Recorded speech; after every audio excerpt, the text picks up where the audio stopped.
Hey everyone, welcome back to my channel. For those of you who don't know me, my name is Tamara. And can I just say that I am literally filming this moments after finishing this book. And it's late. Like I feel like it's like 10 p.m. I look exhausted. All I've been doing is reading this book today. So here we are talking about it real fresh because we just finished Starside and I had no intention of reading this book today at all. Like I literally sat here and feel like I read this all day. Like my eyes are in pain because I've been so glued to this book. And it's just an testament as to how great this book was. And I just didn't believe that it would grab me as much as it did. Before we get started, these are spoiler talk reviews. If you care to be spoiled, then step aside, come back once you've read it. But if you don't care, then let's just get into it. I literally feel like I'm looking at myself and I see how exhausted I am, but my mind is just spinning about how awesome this book was. Like truly, everything I heard about this book, I've heard like it was breaking book talk. Like, you know when people speak like that and you're like, oh, sure. Like whatever you say until you pick it up and you try and understand what the hype is. This book lived up to everything I heard about it. Literally everything. The enemies to lovers, the slow burn, the like fast-paced, action-packed nature of the book, and the ending as well, just being like one of those like clap-worthy endings. And it's exactly all of those things happened, literally everything. And I'm still wrapping my head around it because I'm just like, wow, I can't believe it fit the hype. Like it really did.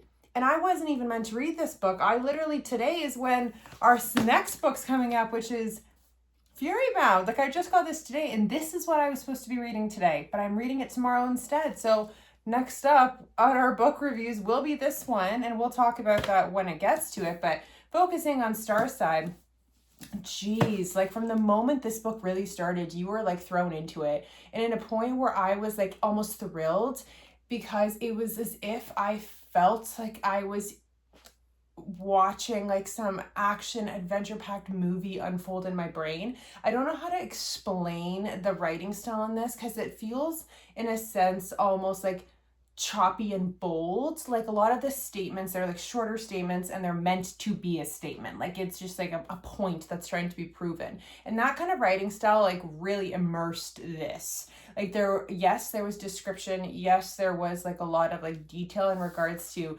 setting up different areas of this world. But I feel like with the characters, everyone just seemed so bold and abrasive that like it really made me smile because it just felt like I'm watching these like action heroes in like the cheesiest way come together in different areas for their own selfish need. It has emphasis of Hunger Games.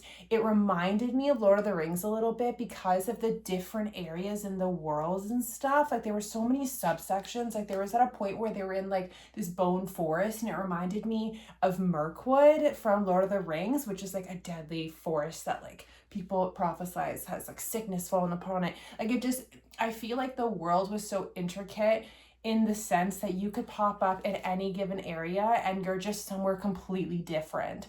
And this journey it's a pretty simplistic story on the hindsight. Like we have these people who get to enter the immortal realm, and the whole purpose is to get a goblet of magic to bring back from the gods. And if you can make it, you each get a gauntlet. So it's not like it's a one winner takes all. Like you literally go, you get your gauntlet of magic, and you have to make it out of the gates of the immortals. And then you're like pretty much scot-free and you can do what you want with this magic, which is like highly coveted in the mortal world for changing lives. So like everyone has their own intention. I feel like the intention of not having like one winner takes all was really intricate, and I liked it because you got to like really see everyone's different motives and all these different people, because it is pretty ruthless. People are dying everywhere in this in very colorful ways, and it was highly entertaining. It was entertaining that our female lead, naturally, I feel like in most of these kind of stories, is way more than she appears to be. She has a big lineage. She is like emphasized by the later stages of this book to be part of a big prophecy, which we still don't know the details with. She has people who believe in her. She has a lot of loss. You know what, she's ruthless in a sense because her entire motive is based on revenge, but she's the most sympathizing, caring person for someone who perceives herself as, I have nothing left to live for, all I am is death and vengeance. So it's like one of those things where I was kind of like, she's a really fascinating character because she keeps speaking from her like soul as if all she has is death and vengeance, but her actions speak so differently. She's such a caring person, and it reflects so much in this journey because it really felt like this was just one long journey. And yes, we have our like slow burn enemies to lovers, and truly this is like some real hate enemies to lovers. Like for the probably the whole middle section of this book, like I feel like the beginning was pretty fast paced. Like you got to meet some people, you got like a lot of the survival instincts. She bonds with the dragon, and then the dragon unfortunately has to just leave to save itself based on what she wants, and then she's on her own. And then that whole chunk of when she's on her own is when the real slow burn really kicks off and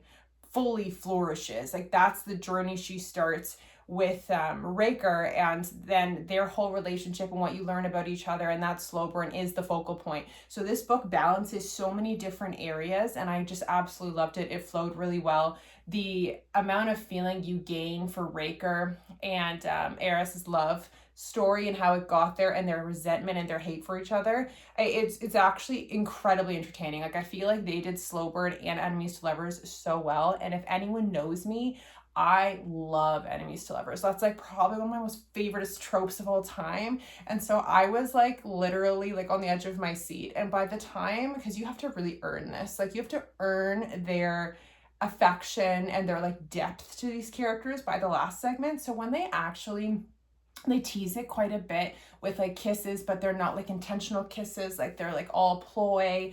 There's a lot of strategy going into making it to the end of this journey. But when they actually like fully embrace each other in the cave, which I kept hearing all this emphasis of like the cave, but they've been in so many caves up until the point where I know people are talking about it. Like this is like the cave, if you know, you know scene. And it really lived up. Like, I'm not gonna lie, I was like, my husband walked in like one of the probably hypest moments within that chapter, and I was flustered because I was like, wow, like they not only like, yes, they hate each other and they bounced around that the whole thing, but in like parts you really feel it, especially like learning about how he indirectly was responsible for like people like carving into her skin and torturing her like they did.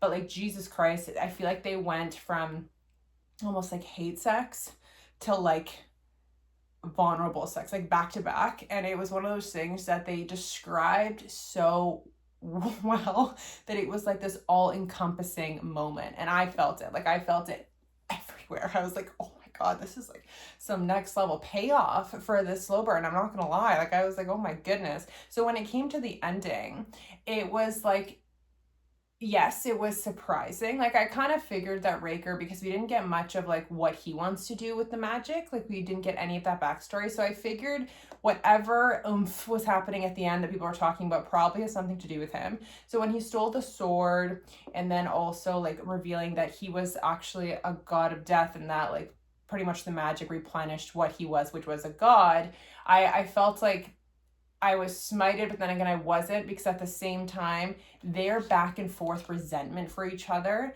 really plays into this whole dynamic of one of them winning over the other and like being so ruthless about it. Like I feel like as much as they get hurt by each other's intentions and like what actions happen, it feels like such a twisted game in their psychotic love, that like when he dupes her like that and she feels betrayed, but they're still so involved and enamored with each other, even with all these revelations. And then at the very end, when she manages to take the swords and dip past the gates, so now he can't follow her and he has to wait another 50 something years for the gates to open again for the next group of mortals that try to claim the cup of power, whatever, because he can't leave. I was dying. I literally was like, oh my god, I can't even believe that she got the final word and she bested him. She also got her revenge. She killed the god that like pretty much murdered her entire family. So I was just kind of like, I was happy that she got these wins in addition to this like betrayal, because it just makes everything so much more interesting. I just don't know, it just makes things so much more interesting, especially for the next one, because like she literally drops that she loves him and she like almost uses it as a strategy to get past his defenses to get the final blow before the book ended. But like she wasn't lying, like you can tell she wasn't lying, and he like feels it too but won't say anything, and then like it was such a power play. Like it was like power play after power play. They were saving each other and saving each other throughout this whole journey, and then at the very end they knew that they would screw each other over, and they both did so royally that I was so thrilled. Like I feel like I smiled even though like what happened isn't necessarily a good thing, but like I was just so encapsulated by this story because it was again such an action-packed journey. Like it truly was. And there was like this ball scene just to mix stuff up so we can play into like his jealousy and protectiveness of her and everything too, and then also gave some world building to all these different heirs, all these different immortals, like Stellan, and like his backstory too, and his father like figured to her. Like I loved everything. I loved the characters. I loved the world. I loved like the trickery, the slow burn, like it was absolutely a 5 out of 5 read. Like this is a flawless time. If you want something fun, if you want something that will capture you from the beginning and literally take you straight to the end of your days, because I literally feel like I picked this up earlier today, and then when I finished work at 4, I've been reading it until now. So I've been reading it for like 5 hours, and I finally finished it, and I have no regrets. I'm exhausted, but great book, literally great book. Would absolutely recommend to anyone at this point. Honestly, I'm so tired. But here, honestly, if you're watching this, you'll know that our next book review is this one, is Fury Bound, that I just got today. So if you're watching, sneak peek, this one's coming up next. Oh, I'll read it in the next couple days, I promise. But STARSIDE, absolutely worth your time. Bye for now, guys.